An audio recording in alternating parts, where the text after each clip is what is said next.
कल के प्रसंग में हमने श्रवण किया था कि भगवान का रुक्मिणी जी के साथ सुंदर विवाह संपन्न हुआ। उसके बाद भगवान को स्यमंतक मणि का जो है आक्षेप लगा, लांछन लगा, तो उसके निवारण हेतु भगवान गए, तो वहां पर एक विवाह और जामवती जी के साथ संपन्न हुआ। तो ऐसे भगवान के 2 विवाह संपन्न हो गए। परीक्षित जी कहते हैं कि प्रभु के तो हमने सुना है कि 16,108 विवाह संपन्न हुए थे। तो बोले आप चिंता न करो, सब कथा हम सुनाएंगे। सुखदेव जी कहते हैं जब भगवान मणि को लेकर आए और जामवती जी भी सामने आ गई, अब वो मणि को उन्होंने सत्राजित राजा को सौंपा कि भैया ये आप मणि, अपनी मणि आप पकड़ो, हमारे ऊपर झूठा जो लांछन तुमने लगाया है वो एकदम मिथ्या है, और हमारे ऊपर जो है आपने झूठा ही जो लांछन लगाया, हमें बड़ी वेदना उससे हुई। सत्राजित अत्यंत ही द्रवीभूत हो गया कि प्रभु मैंने लोगों के कहने पर मैंने ऐसा सोच लिया था कि शायद आपने ही मणि की प्राप्ति के लिए ये सब कुछ किया। अब यह ऐसी मणि तो हमारे भवन में जगह जगह चढ़ी हुई है, एक मणि के लिए हम इतना बड़ा कदम कैसे उठा सकते हैं।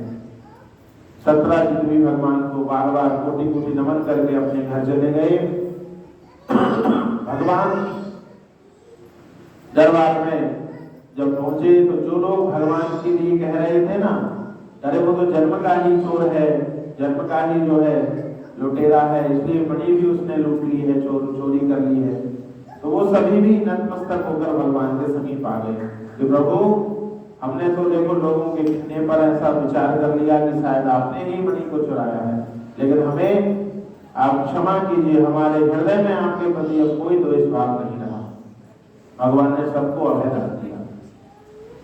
अब सत्राजित ने भगवान पर दोष तो लगा दिया, लेकिन जब भगवान निर्दोष, जब भगवान के ऊपर भगवान ने मणि लाकर जब दे दी तो कोई दोष साबित नहीं हुआ।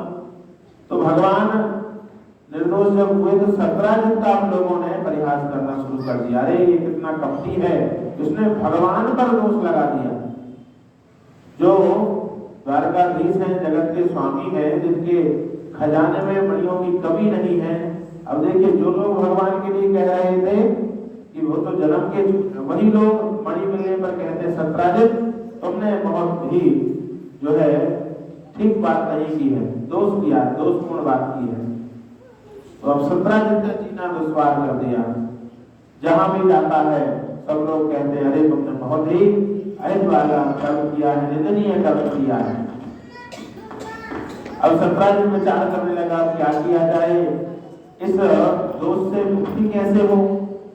तो वो भगवान के पास गया कि प्रभु मुझे अब लोगों के बीच में मेरा रहना मुश्किल हो गया है, लोग मुझे बड़ा ताना मारते हैं कि तुमने भगवान पर दोष रोपण किया, प्रभु इससे मैं छुटकारा कैसे पाऊंगा। तो कहा भैया जैसी करनी वैसी भरनी, तुमने ऐसा काम किया ही क्यों जो तुम्हें अब परेशानी हो रही। बोले प्रभु जो होना था सो हो गया, अब आगे का मार्ग, बोले अब तुम जो जानो वो सो करो, हम कह देंगे लोगों से भैया इनसे अब कुछ मत कहना। बोले ऐसे नहीं मानेंगे लोग, पर क्या किया जाए।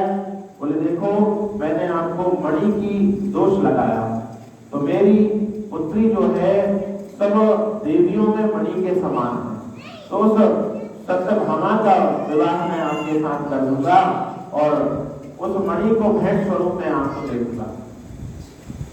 तो लोगों का ये जो दोषारोपण करना है ये बंद हो जाएगा, क्योंकि हम दोनों रिश्तेदार हो जाएंगे। भगवान ने कहा इससे आपकी जो है ख्याति बढ़ती है तो अच्छी बात है।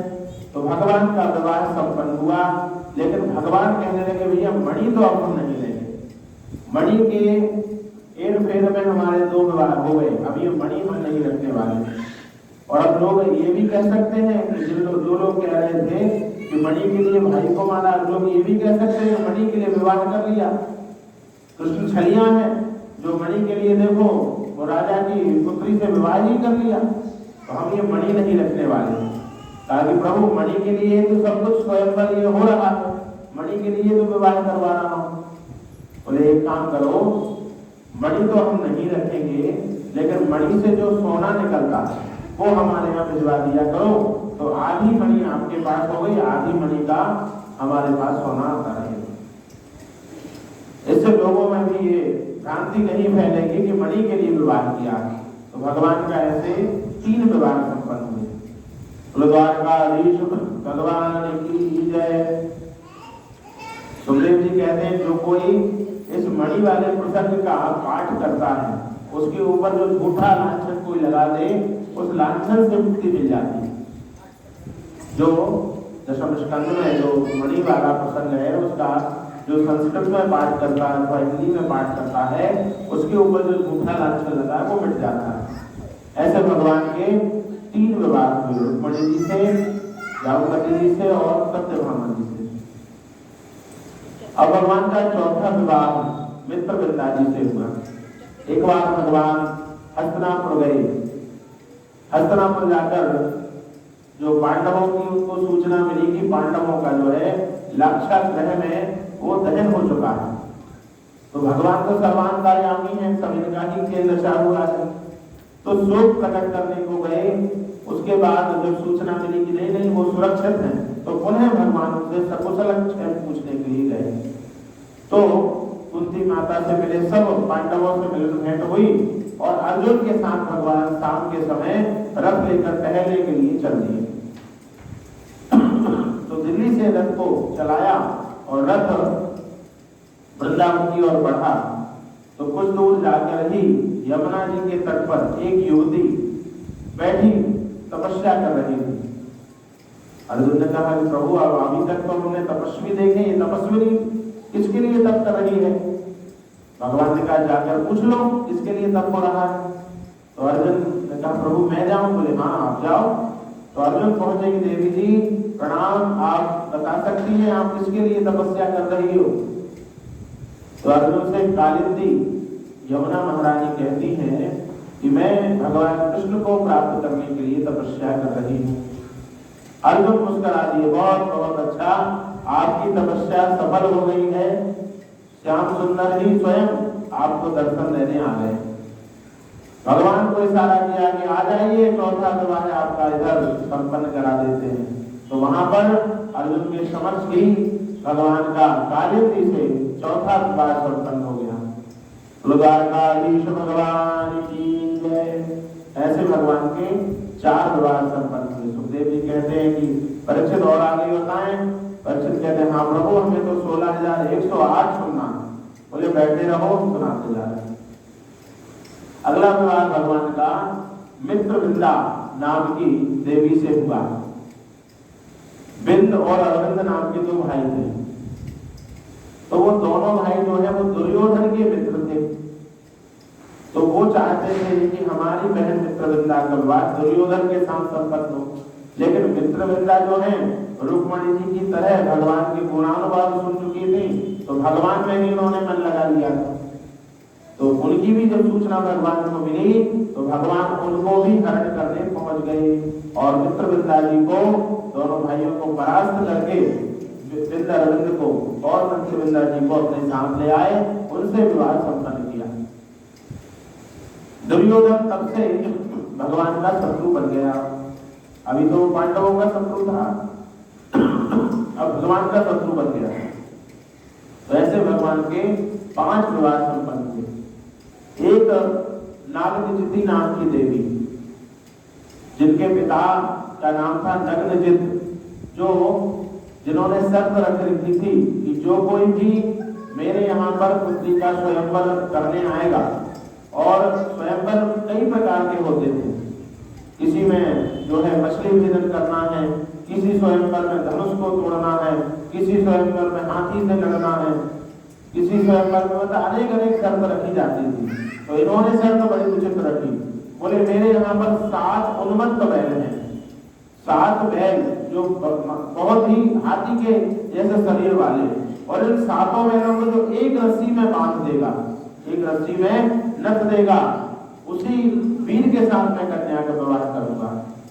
तो मित्र जो है नागनिजिति जी के लिए बहुत से राजा, इनका नाम एक सत्या भी था, तो इनके लिए बहुत से राजा जो है स्वयंवर में पहुंचे। बड़े बलवान राजा। तो राजाओं ने बैल को नाथना शुरू किया, क्योंकि बैल नथना मतलब होता है कि बैल को जो नाक में रस्सी डाली जाती है, नाक में रस्सी डालकर सींग में फंसाकर उसको बांधा जाता है, तो बैल बस में आ जाता है। तो अब एक बैल को बस में करने की बात है तो कोई भी कर दे भैया, क्योंकि राजा बहुत वीर थे, लेकिन 7 बैलों को एक ही रस्सी में कैसे बांधा जाए। तो जितने भी राजा आए थे वो बेचारे अपना अपना उन्होंने पुरुषार्थ सिद्ध किया। तो किसी के पैर टूट गया, किसी का हाथ टूट गया, बेचारे अंग भंग होकर हार गए, बोले अब तो हमसे बनता नहीं है। तो राजा ने सोचा क्या मेरी कन्या जो है कवारी रह जाएगी, क्या विवाह नहीं होगा। इतने में द्वारकाधीश का पदार्पण होता है। भगवान ने कहा तुम 7 बैल कह रहे हो तो 77 और 700 बैलों को नाथ देंगे। भगवान ने अपने माया का विस्तार करके 7 स्वरूप बना लिए।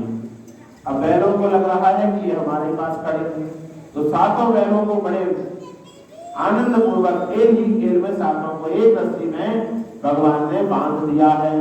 यहाँ पर नग्नजिति रानी सत्या के साथ, देवी सत्या के साथ भगवान का 6वां विवाह संपन्न हुआ। अब एक 7वां विवाह बताते हैं सुखदेव जी, भद्रा नाम की देवी से हुआ। भद्रा नाम की जो देवी है वो श्रुत कीर्ति नामक बुआ की बेटी है। भगवान की एक बुआ है श्रुत कीर्ति, तो उनकी बच्ची का, उनकी कन्या का विवाह भी भगवान के साथ हुआ। बुआ ने अपने और भगवान के प्रेम को प्रगाढ़ करने के लिए विवाह ये संपन्न किया। तो आज विचार किया जाए कि भाई बुआ की लड़की से विवाह कैसे हुआ। तो पहले की परंपरा में, दक्षिण भारत में अभी भी वो परंपरा है कि पारिवारिक संबंध में विवाह हो जाया करते हैं। तो देवी भद्रा का विवाह भगवान के साथ 7वां विवाह हुआ। एक भगवान का विवाह हुआ लक्ष्मणा देवी से। लक्ष्मणा देवी के पिता मद्र देश के राजा थे। इन्होंने भी शर्त रखी कि हमारी कन्या का विवाह उसी के साथ होगा जो एक बाण से ऊपर घूमती हुई मछली का भेदन करेगा। लेकिन कैसे? ऊपर देख के नहीं, बोले जल में प्रतिबिंब देख के। जो जल में प्रतिबिंब देखे और उस मछली का भेदन जो करे वो वीर ही हमारी कन्या के साथ वर्ण कर सकता है। तो बहुतों ने अपने भाग्य को जो है वहां आजमाया, लेकिन सब विफल हुए और द्वारकाधीश उसमें भी सफल हुए।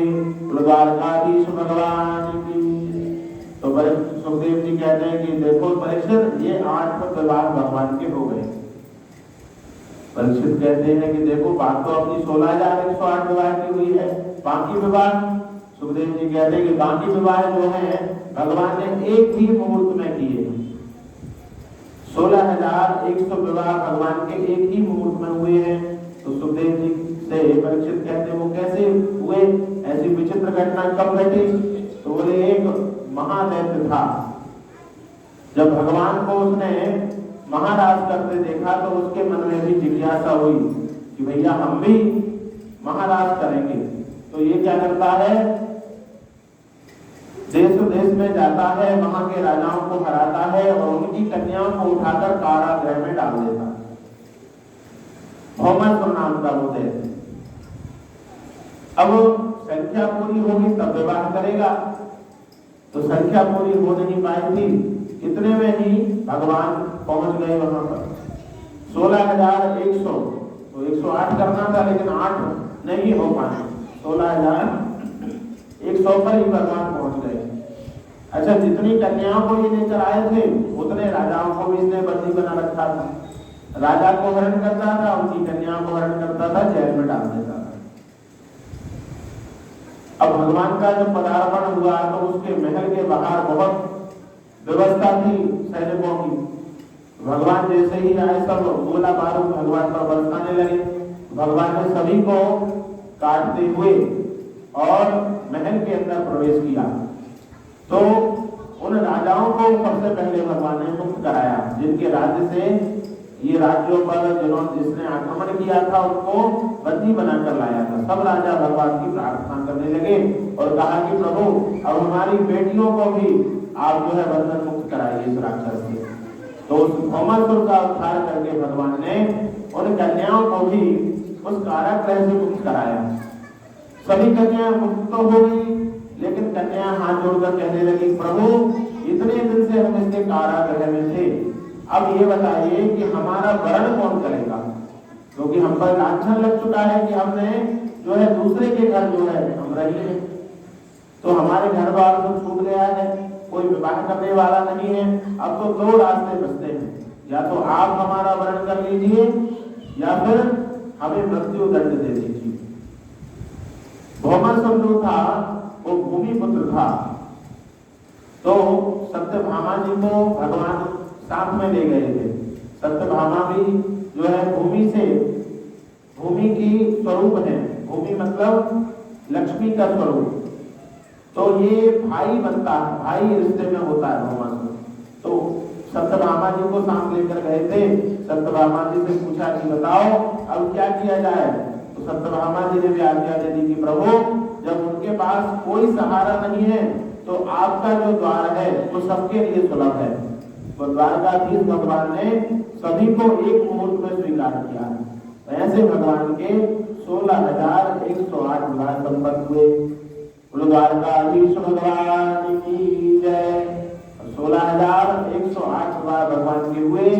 इन सभी रानियों के बीच में भगवान कैसे रहते हैं इसका प्रसंग हम कल श्रवण करेंगे, और भगवान की कितनी संतति हुई, किससे कितने पुत्र कितनी कन्याएं हुई, इसका प्रसंग भी हम कल बड़े आनंद से सुनेंगे। आइए अब भजन और उसके बाद प्रसाद का वितरण। श्री राधा राम बिहारी सरकार की जय।